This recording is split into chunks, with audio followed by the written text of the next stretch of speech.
There's new life in our worship. There's new life in our service. The Spirit of the Lord has started to Good morning, viewers. Welcome to my brief devotion titled Fresh Bread. And I do hope that it makes an impact in your life as you begin a new day in Christ. Christians as well as Christian preachers are very concerned as to what worldly society would think of them. Jesus Christ was hated by the world without a cause. Read the Gospel of John, chapter 15, verse 25. Too much importance is given to image construction. But I want to take you to some of the prominent servants in the Old Testament before coming to the New Testament so that we can learn from their lives.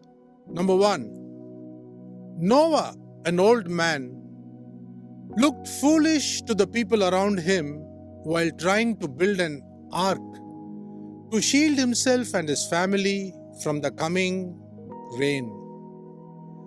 He was never too keen about his image as to what others around him would think. Point number 2. Think of Moses, a man totally meek and surrendered to God, walking into the palace of Pharaoh every now and then, like a magician with a rod in his hand. He once played a very important role in the Egyptian palace, but now is willing to look foolish for God and his people. Point number 3. I would like to remind you of a prophet in the royal palace, a man called Isaiah, who went naked for 3 years because God wanted him to do so.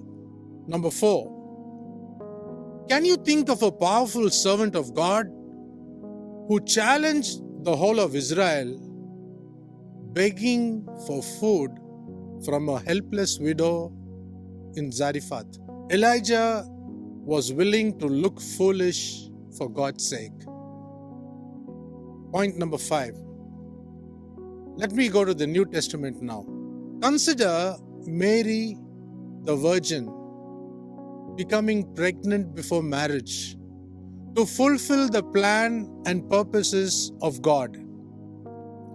What a horrid phase she would have gone through once the stomach with Jesus Christ the child started to show up.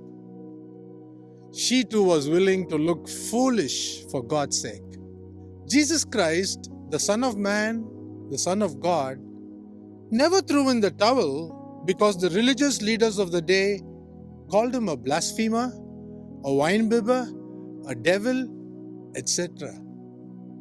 He was willing to look foolish in order to execute his Father's will. God has very little use of people whose concern is, what will my neighbors think? Or, what will the Joneses say?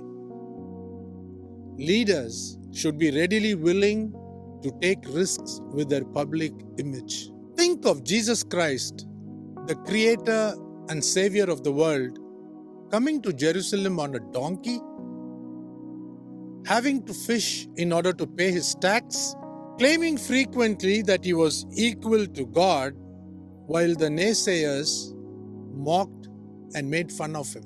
He never bothered to construct a good image for himself, but he was simply willing to look foolish for his Father's sake. Think about this. See you tomorrow, God willing. There's new life in our worship. There's new life in our service.